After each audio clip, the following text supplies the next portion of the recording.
Պարոն Բլեյան, իրավապահները բացահայտել են հանցավոր խումբ Բագրատ Գալստյանի գլխավորությամբ, որը նախատեսում էր իրականացնել ահաբեկչություն, նաև սպանություններ էին ծրագրվում, ինչպես կմեկնաբանեք։ Բայց այստեղ հարց ունեմ կաթողիկոսին դա էլ էր իր օրհնությամբ ճակերտավոր գործում Բագրատ Գալստանյանը։ Ես կարծում եմ, որ այս դեպքերից հետո կաթողիկոսը Գարեգին Բ-ն, նույն ինքը Կտրիչ Ներսիսյանը, եթե մեկ կաթիլ անգամ մտածում է եկեղեցու մասին, եկեղեցու համբավի մասին, պետք է վայր դնի իր լիազորությունները, որովհետև մենք գիտենք, որ Վազգեն Գալստանյանը, նույն ինքը Բագրատ Սրբազանը դեռ Կիրանցից քայլող այդ շարժման ժամանակ ասում էր, որ նա գործում է վեհափառի օրհնությամբ, հետաբար վստահություն ունեմ, որ այս հեղաշրջումը, որ նա փորձում էր իրագործել, իսկ նա միայնակ չի գործել, մենք տեսել ենք այդ 8 կարծեմ էջանոց փաստաթուղթը, այնտեղ կան անուններ եւ վստահություն կա, որ կաթողիկոսը նույնպես տեղեկացված է եղել դրանից, համենայնպես իր անունը այնտեղ կա, որ իրեն պետք է համոզել, որ նա ինչ-որ քայլեր անել, այսինքն նա նախապես գոնե իմացել է, որ նմանատիպ պլան կա իրագործելու եւ նա չի հայտնել դրա մասին իրավապահներին, հետևաբար նա ուղղակի կամ անողիկայորեն գործել է պետության դեմ, պետականության դեմ, եւ եթե նա մեկ կաթիլ մտածում է եկեղեցու համբավի մասին եւ այն վնասի մասին, որոնք տվել են Բագրատ Սրբազանները եւ իր նման սրբազանները սովորական նորմալ հոգեվորականներին, arczepiskopos-ներին, քահանաներին, սարկավակներին, նրանք պետք է հեռանան, նրանք պետք է վայր դնեն լիազորությունները եւ մաքրեն, զտեն եկեղեցին այդ կոռումպացված պետության դեմ գործող տարրերից, ովքեր աշխատում են այլ երկրի շահերի օգտին եւ հրահրմամբ։ Ըստ ձեզ ինչու է միջև հիմա Գարեգին լուր, նաև չի արձագանքում վարչապետի կուսակրոնության հետ կապված այդ մեղադրանքներին։ Որովհետև ինքը չի կարող մերժել մի բան, որ փաստ է արդեն կարող ենք ասել, որ առնվազն մեկ անգամ նա այդ կուսակրոնության ուխտը դրժել է եւ հետեւաբար ինչ ասես, ինչ պատասխանես։ Ամենաճիշտ պատասխանը կլիներ այն, որ ես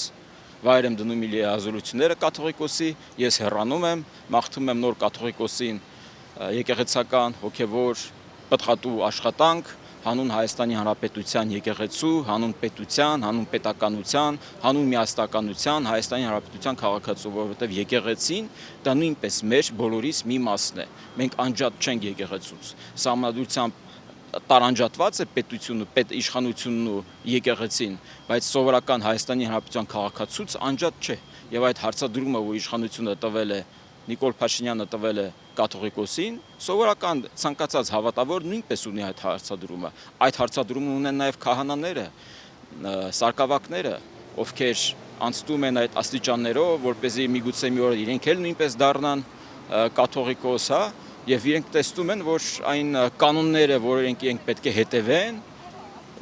իրենց գլխավոր հրամանատարը չի հետևել կամ մի քանի անգամ չի հետևել։ Հետևաբար նա նաև պատասխանատվություն ունի հենց իր եկեղեցում գործող ուրեմն անձնակազմի նկատմամբ։ Ձայնագրությունները, որոնք քննչական կոմիտեն հրապարակել էր, դրանցում այս գործողությունների մասշտաբը ինչպես կգնահատեք, որովհետև մեքենաների պայթեցում, շենքերի վրա կրակոցներ, այնտեղ տարբեր մարդկանց սպանել պատահական թեկուզ ու փոխհատուցել, սա ինչ կարող էր հետևանքը լինել սրա։ Անհնար է այս ամեն ինչում չտեսնել հյուսիսյան հետք, անհնար է պատկերացնել, որ իրենք այդ ամենը իրագործելու էին կամ փորձելու են իրագործել առանց հյուսիսյան աժանդակության, իրենց գործակալական ցանցի ուժգնությամբ, հա, իրենց կապերով եւ հետեւաբար դա նախ հայտարարություն է, որ այդպիսի սրբազան կա, որ այդքան մարդիկ գնացել մկրտվել են մոտը, հարսանիք են նշել, մկրտություն են նշել, ծնունդ եւ այլն, տարատեսակ քեֆ, ուրախություն, տխրություն եւ այդ մարդը այդ բոլորին, հա, օրհնել է, խոսել է, Աստծո խոսքից է խոսել, Աստծո խոսքն է ասել իր շուրթերից, մարդիկ հավատացել են, իսկ այսօր այդ մարդը պատրաստ է պատի տակ կամայական մարդկանց ուրեմն կամայական մարդկանց պատրաստ է գնդակահարել հանուն իրենց շահերի, հանուն իրենց միասնական նախկինների շահերի։ Ես կարծում եմ, որ սա շատ լուրջ ազդակ է իշխանությանը, որ ենք ի վերջո տան քաղաքական, իրավաքաղաքական գնահատական 2000 թվականի մայիսից, երբ ուզուրպացվեց իշխանությունը, բռնազավթվեց իշխանությունը քրեաօլիգարխիկ համակարգի կողմից մինչև 2018 թվականի մայիսը, որպեսզի այդ մարդիկ իրավունք չունենան քաղաքականությամբ զբաղվել եւ աղճատեն քաղաքական մթնոլորտը, դիսկուրսը եւ 26 թվականի ընտրությունների նախօրեն դա շատ լավ ազդակ կլինի, կառողջացնի քաղաքական մթնոլորտը եւ թույլ կտա նաեւ այլ կուսակցություններին, ուժերին, հասարակական քաղաքական գործիչներին իրապես Հայաստանի Հանրապետության հարատեվությանը միտված քաղաքական բովանդակություն ներթափանցել, ներշնչել այս ամենին, խոսել Հայաստանի Հանրապետության ապագայից։ Հակառակ դեպքում մենք ունենանք 21 թվականի կրկնությունը, երբ մի կողմից ասում են դուք հողեր ես հանձնել, մյուս կողմից ասում են դուք կոռումպացված ես, մենք պետք է դուրս գանք այդ շղթայից, կոտրենք այդ շղթան եւ այդ շղթայի կոտրելը իշխանության ձեռքում է, ազգային ժողովի ձեռքում է, տալով համապատասխան իրավաքաղաքական գնահատական, ինչի մասին իրենք խոսել են, որ իշխանությունը եղել է բռնազավթված։ Դա նաեւ կլինի պողպատե մանդատի իրագործումը, դա նաեւ կլինի այդ հեղափոխության, Թավշյա հեղափոխության սերտիֆիկատը, որ դա տեղի ունեցել։ Ես հույս ունեմ, որ ազգային ժողովը կգործի։ Ժամանակ կա, կարող են գործել։ Սրանում կարող են այլ հոգևորականներ ներգրավված լինել, որովհետև օրինակ Աջապահյանը օրեր առաջ ասում էր, որ ինքը ոչ թե իշխանությունը զավթելու կոչ արել, այլ ուժայիններին ասել է հեղաշրջում անել, ինչը կրկին սահմանադրական կարգի տապալում է ըստ էության, կամ օրինակ Հայր Ասողիկը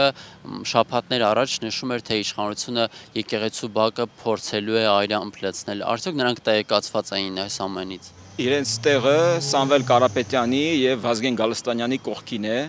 Իրենք պետք է ձերբակալված լինեին արդեն, որովհետև իրենք բացեիբաց խոսել են Հայաստանի Հանրապետությունում սահմանադրական կարգի տապալման դեմ եւ հետեւաբար իրավապահ համակարգը այստեղ պետք է գործի։ Միանշանակ իրենք գործել են, բայց ես ուզում եմ այստեղ առանձնատուկ ուշադրություն դարձնեմ այն հանգամանքի վրա, որ ոչ բոլոր քահանաներն ու arczepiskoposներն ու սարկավակներն են կողմ եղել ընդհանրապես եկեղեցու այս քաղաքական գործունեությամբ, որովհետև եղել է ժողով, եղել են կարծիքներ եւ մեծամասնությունը դեմ է արտահայտվել, ի հեճուկս այդ ցանկության կաթողիկոսը գնացել է եւ օրհնել է Բագրատ Գալստանյանին, որպեսզի նա սկսի հակապետական գործունեություն Հայաստանում։ Իրենք խոսում են Կիրանցը փրկելու մասին, իրենք խոսում են, որ Կիրանցը կկորչի, եկեղեցին կկորչի, դպրոցը կկորչի, ադրբեջանցիները կզավթեն, իրենք պետք է Կիրանցով գնան մտնեն Արցախ, արդյունքում մենք ինչ տեսանք, որ Կիրանցի այդ հատվածը դարձավ ավելի ուժեղ եւ այնտեղ մարդիկ վերադարձան ապրելու, որովհետեւ դա ամենա պաշտպանված հատվածն է հայ-ադրբեջանական սահմանի։ Հետևաբար այնինչ ասել էր Բագրատ Գալստանյանը, նույն ինքը Վազգեն Գալստանյանը աղերս չունի իրականության հետ եւ առաջին օրվանից երբ մենք տեսանք դաշնակցականները իրենց կողքով քայլում էին, արդեն պարզ էր, որ սա քաղաքական պրոյեկտ է, սա հյուսիսյան պրոյեկտ է, սա քոչարանական պրոյեկտ է եւ դա տապալվեց եւ ես հույս ունեմ, որ դա իր տրամաբանական ավարտին կհասնի, իսկ տրամաբանական ավարտը, որ Ռոբերտ Քոչարյանն ու իրեն սատարողները, իրեն սպասարկողները, կուսակցություններ, փորձագետներ, բոլորը, այդ թվում եկեղեցին, իրենք պետք է գնահատական, իրենց պետք է գնահատական տրվի, իրավաքաղաքական գնահատական տրվի եւ իրենք պետք է դուրս բերվեն քաղաքականությունից։ Իրենք չպետք է իրավունք ունենան մասնակցության քաղաքականությամբ։ Սա հակաժողովրդավարական չէ, սա ժողովրդավարությանը պաշտպանելու միտված գործունեություն է եւ մենք տեսել ենք դա եվրոպական երկրներում։ Այսօր մենք տեսնում ենք մեր աչքի առջեւ Ֆրանսիան, Գերմանիան, Ռումինիան, Մոլդովան, որը շատ շուտով կդառնան Եվրամիության անդամ, իրենք բոլորը գնում են այդ ուղղությամբ, իրենք պաշտպանում իրենց ժողովրդավարությունը։ Բարձի թողությունը դա ժողովրդավարություն չէ։ Հետևաբար մենք պետք է պաշտպանենք ժողովրդավարությունը իրավական մեխանիզմներով։ Ոնք է ընդհանրել, որ սրա նպատակը ոչ միայն հեղաշրջումներ, այլ նաև կանխել հայ-ադրբեջանական խաղաղության պայմանագրի կնքումը, որովհետև մենք տեսնում ենք, որ օրինակ այնինչ ընդդիմադիր մամուլը կանխատեսում էր, թե Իրանի վրա հարձակում կլինի, Ադրբեջանն էլ Սյունիքով միջանցքը կվերցնի, դա տեղի չունեցավ ու վարչապետը գնաց Թուրքիա, ամեն ինչ կարծես թե նորմալ էր, ու հիմա երբ որ հույսեր կան, որ խաղաղության պայմանագիր կկնքվի ու նաև ժամկետներ կան տարբեր, նշվում է սեպտեմբեր կամ դեկտեմբեր, ինչ կասեք։ Այո, իրականում իհարկե կար մտավախություն, որ կարող է Ադրբեջանը հանկարծ գնա սանձազերծման, բայց այն ուրախությունը, որ իրենք ակնկալում են, որ դա տեղի կունենա, սա ահավոր է։ Այսինքն պատկերացնում եք այդ մարդկանց համար, որքան վատ Հայաստանի Հանրապետության համար, այդքան լավ իրենց համար։ Այսինքն իրենք օր ու գիշեր իրենց փորձագետներն ու քաղաքագետները գուժում էին, որ հեսա հեսա Ադրբեջանը կհարձակվի Սյունիքի վրա, միջանցքը կկորզի եւ այլն եւ այլն։ Դա տեղի չունեցավ եւ իրենք հիասթափված են։ Երբ երեք ամբողջ աշխարհն ուրախանում էր, որ Իսրայելն ու Իրանը եկել են համաձայնության Միացյալ Նահանգների միջնորդությամբ, իրենք տխրում էին։ Իրենք խմում էին, հարբում էին, իրենք տխրում էին, որ պատերազմն ավարտվում է եւ փաստորեն իրենց պլանները, որ Ադրբեջանը կարձակվի Սյունիքի վրա, իջիկ են դառնում, չեն իրագործվում։ Դա անիրատեսական է։ Դա չի կարող տեղ ունենալ, սա քաղաքական ընդդիմություն չի, ազգային ժողովի այդ ընդդիմությունը իրենք քաղաքական, գաղափարախոսական ընդդիմություն չեն։ Իրանք ընդդիմություն են Հայաստանի Հանրապետության քաղաքացուն, պետականությանը, պետությանը։ Եվ իրենք չեն էլ ներկայացնում Հայաստանի Հանրապետության շահերը, իրենք էլ բացեբաց խոսում են, որ իրանք այլ երկրի շահերն են սպասարկում, այլ երկրների շահերն են սպասարկում։ Իսկ խաղաղության պայմանագրի մասով Պայմանագրի մասով, այո, ես լիահույս եմ, որ ի վերջո դա տեղի կունենա։ Մենք չպետք է շատ ուշադրություն դարձնենք այն հայտարարություններին, որոնք երբեմն Իլհամ Ալիևը անում է, մենք նաև դելիմիտացիա եւ դեմարկացիայից առաջ էլ մենք տեսնում ենք տարատեսակ վերբալ պահանջներ, բայց ի վերջո նա համաձայնեց եւ մենք իրագործեցինք այդ դելիմիտացիան եւ դեմարկացիան, բացի դրանից մենք ունեցանք առաջին միջպետական արդեն փաստաթուղթը, կանոնակարգը, թե ինչպես դա տեղի կունենա վավերացված երկու պետությունների կողմից։ Եվ ես կարծում եմ, որ այստեղ ես կցանկանա, որ Միացյալ Նահանգները իր գործուն աջակցությունն ու միջամտությունն ունենա, որովհետև սա շատ կարևոր տարածք է իրենց համար։ Մարկո Ռուբիոն բոլորին վերջերս երբ իրեն հարցադրում էին կատարում, թե ինչպես եք դուք վերաբերվում Վրաստանի իշխանության հակաամերիկյան գործողություններով, նա բառացի ասաց, որ մեր համար շատ կարևոր է աշխարհի այդ կարևոր տարածաշրջանում, որպեսզի չլինեն նման իրողություններ, նման հակաամերիկյան իրողություններ։ Այսինքն պետքարտուղարը բառացի ասել է, որ հարավային Կովկասը կամ նույն ինքը հարավ-արևելյան Եվրոպան իրենց համար գերկարևոր, շատ կարևոր ուրեմն տարածք է, որովհետև այստեղով պետք է անցնեն բոլոր տրանսպորտային, լոգիստիկ կարևոր ենթակառուցվածքները եւ այստեղ շատ կարևոր է, որպեսզի Ադրբեջանն ու Հայաստանը գան համաձայնության, ընդ որում երբ Եվրոպական միությունը բոլորին վերջերս իրենց առաջին այդ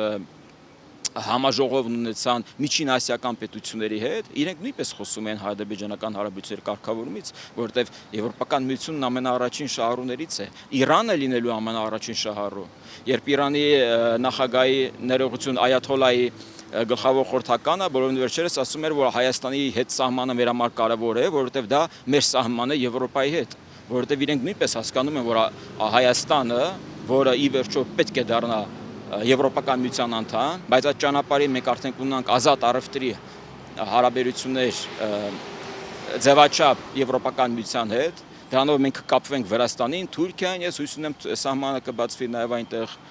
եւ մենք իրականում շատ ավելի մեծ լոգիստիկ ընդհանրություններ ունենք Եվրոպական միության հետ, քան Եվրասիական տնտեսական միության հետ, ու մենք չունենք սահման եւ ինչի մասին բոլորին վերջերս մեր Գրիգորյանն էր խոսում դժգոհում։